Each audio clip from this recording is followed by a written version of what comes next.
नमस्ते। Joy ride learning stories में आपका हार्दिक स्वागत है। आज हम आपके लिए लेकर आए हैं रोमांच और रहस्य से भरी एक अनोखी कहानी, कांच की धरती, राख का आसमान। अगर आप हमारे चैनल पर नए हैं तो कृपया हमारा साथ दें, लाइक करें, सब्सक्राइब करें और बेल आइकन दबाना न भूलें ताकि आप हमारी अगली कहानियों से कभी न चूकें। तो चलिए बिना देर किए कहानी की दुनिया में कदम रखते हैं। भाग 1, टूटे हुए समय की धरती। यह कहानी एक ऐसे भविष्य की है जहां धरती अब वैसी नहीं रही जैसी हम जानते हैं। एक विनाशकारी युद्ध के बाद पूरा संसार बिखर चुका है। धरती की सतह कांच में बदल चुकी है, नाजुक, पारदर्शी और बेहद गर्म। और आसमान, वह अब नीला नहीं रहा, वहां राख है, सिर्फ राख। हवा में उड़ती, निगाहों को ढंकती, सांसों में उतरती राख। न पक्षी रहे, न हरियाली, न बारिश की वो सौंधी खुशबू। इस भयानक विनाश के पीछे था विज्ञान और जादू का संघर्ष। वर्षों तक वैज्ञानिकों और जादूगरों के बीच इस बात पर विवाद होता रहा कि असली शक्ति किसके पास होनी चाहिए, तर्क और प्रयोग की या भावना और विश्वास की। एक ओर थे तर्क संधानी जो चाहते थे कि दुनिया गणित और यंत्रों के हिसाब से चले। दूसरी ओर थे आत्मसाधक जो प्रकृति, भावनाओं और ऊर्जा की शक्ति को सर्वोपरि मानते थे। यह संघर्ष धीरे धीरे नफरत और फिर युद्ध में बदल गया, जिसे अंतिम संघर्ष कहा गया। यह संघर्ष इतना भयानक था कि उसने पूरी धरती का स्वरूप ही बदल दिया। कांच की सतहें और राख से ढका हुआ आसमान इस युद्ध की अंतिम निशानी बनकर रह गए। अब इस धरती पर बचे हैं कुछ ही लोग, कुछ सामान्य मनुष्य जो युद्ध के बाद किसी तरह बच निकले, और कुछ ऐसे जो युद्ध के परिणाम स्वरूप बदल गए। इन बदले हुए लोगों को विलीन कहा जाता है, आधे मनुष्य, आधे कुछ और। उनकी आंखों में अब मनुष्यता की चमक नहीं, बल्कि मशीनों या रहस्यमयी ऊर्जा का अक्स दिखता है। भाग 2, ईरा की पुकार। हमारी कहानी की नायिका है ईरा, 16 वर्ष की एक लड़की जो कांच की धरती के एक कोने में बसे छोटे से झोंपड़ीनुमा गांव नेब्रा में रहती है। नेब्रा एकमात्र ऐसी बस्ती है जो अभी भी जीवित है। लोग यहां दिन में बाहर नहीं निकलते क्योंकि सूरज की गर्मी कांच को जला देती है। रात को जब राख का आसमान कुछ शांत होता है तब लोग बाहर निकलते हैं। ईरा एक अनोखी लड्डी डीएच की है। उसका मन अक्सर दूर कहीं भटकता है। उसे सपने आते हैं, पुराने समय के, हरे भरे पेड़ों, साफ नीले आसमान और बहते झरनों के। लेकिन किसी ने उसे कभी यकीन नहीं दिलाया कि ऐसे दिन वाकई कभी थे। वह अक्सर गांव के बाहर एक टूटी हुई लाइब्रेरी के खंडहर में चली जाती, जहां कुछ जले हुए पन्ने और कांच में जमी यादों की परछाइयां दिखती थीं। उसे किताबों की खुशबू आज भी याद थी, जबकि असल में उसने कभी कोई किताब पूरी नहीं पढ़ी थी। एक दिन जब राख का तूफान गांव के पास से गुजरा और सभी लोग अपनी झोंपड़ियों में छुपे थे, ईरा को एक रहस्यमयी ध्वनि सुनाई दी। यह ध्वनि केवल उसी को सुनाई देती है। वह ध्वनि उसे बुलाती है, कहती है, तुम दृष्टिधारी हो, तुम्हारा समय आ गया है। डरी हुई लेकिन उत्सुक ईरा अपनी दादी से पूछती है, जो गांव की सबसे बुजुर्ग महिला है। दादी उसे एक पुराना संदूक खोलकर दिखाती हैं, जिसमें एक नीले रंग का क्रिस्टल रखा है। भाग 3, दृष्टिधारी की विरासत। दादी बताती हैं कि ईरा दृष्टिधारियों की अंतिम संतान है, एक ऐसी जाति जो युद्ध से पहले समय, तत्वों और पदार्थ को देख और बदल सकती थी। वे लोग किसी भी तत्व की आत्मा को देख सकते थे। वे यह जान सकते थे कि किस पत्थर के भीतर कौन सी स्मृति है, किस वायु में कौन सी दिशा बसी है। परंतु युद्ध के दौरान दृष्टिधारियों को या तो मार दिया गया या बिखरा दिया गया। ईरा की मां भी दृष्टिधारी थी, परंतु युद्ध के दौरान वह रहस्यमय ढंग से लापता हो गई थी।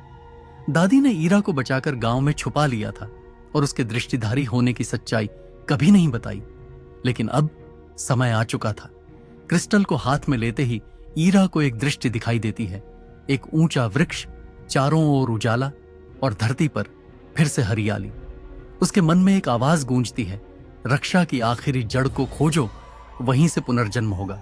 दादी उसे एक मानचित्र देती हैं जो अधूरा है, साथ ही देती हैं एक हार जिसमें एक छोटा कंपास जड़ा होता है जो केवल दृष्टिधारी के हाथ में चमकता है।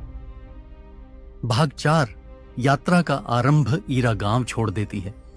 रात की राख में वह चुपचाप निकलती है, अपने कंधे पर एक थैला और आंखों में अनगिनत सवाल लिए। उसके रास्ते में पहला पडीडीढ़ाव है, शून्य प्रदेश, जहां न प्रकाश है न ध्वनि। वहां उसे मिलता है एक विलीन, नाम है रौनक। रौनक कभी वैज्ञानिक था, पर अब आधा मशीन बन चुका है। उसके भीतर अभी भी मानवता की एक चिंगारी बची है। रौनक पहले तो ईरा से दूर दूर रहता है, पर धीरे धीरे उसकी मासूमियत और उद्देश्य देखकर वह उसकी मदद करने को तैयार हो जाता है। वह बताता है कि उसे भी कभी ऐसी ही दृष्टि आई थी, लेकिन वह डर गया था और छुप गया। वे दोनों साथ यात्रा पर निकलते हैं, जले हुए मैदानों, टूटी हुई इमारतों और खतरनाक प्राणियों से भरे रास्तों से। उन्हें कई बार छिपना पड़ता है, कई बार लड़ना पड़ता है। वे एक और दृष्टिधारी से मिलते हैं, अरण, जो पहले विद्रोही था। भाग 5, प्राचीन ग्रंथ और टूटे विश्वास।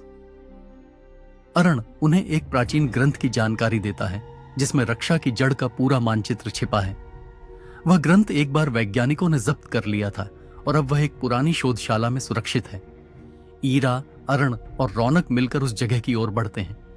शोधशाला अब वीरान है, पर भीतर अनेक सुरक्षा यंत्र अभी भी सक्रिय हैं। तीनों मिलकर उन यंत्रों को पार करते हैं और अंततः ग्रंथ प्राप्त करते हैं। ग्रंथ खोलते ही क्रिस्टल चमकने लगता है और एक होलोग्राफिक संदेश प्रकट होता है, एक महिला की छवि। वह ईरा की मां है। अगर यह देख रही हो ईरा, वह कहती है, तो तुम मेरी बेटी हो और इस दुनिया की आखिरी उम्मीद। उस बीज को जरूर बचाना, क्योंकि वहीं से सब कुछ दोबारा शुरू हो सकता है। ईरा की आंखों में आंसू हैं। अब उसे कोई संदेह नहीं कि उसका मार्ग सही है। बम्बम्बा। भाग 6, राख का रक्षक। तीनों अंततः रक्षा की आखिरी जड़ तक पहुंचते हैं, एक पहाड़ी गुफा में छुपा हुआ क्षेत्र। गुफा के भीतर राख धीरे धीरे हवा में जमी हुई लगती है, मानो समय भी वहां ठहर गया हो। अंदर पहुंचते ही वे देखते हैं, वहां एक वृक्ष है, हरा भरा, सुंदर और जीवित। यह वही आखिरी बीज है। लेकिन जैसे ही वे उसके पास पहुंचते हैं, राख का तूफान उठता है। गुफा में अंधकार छा जाता है।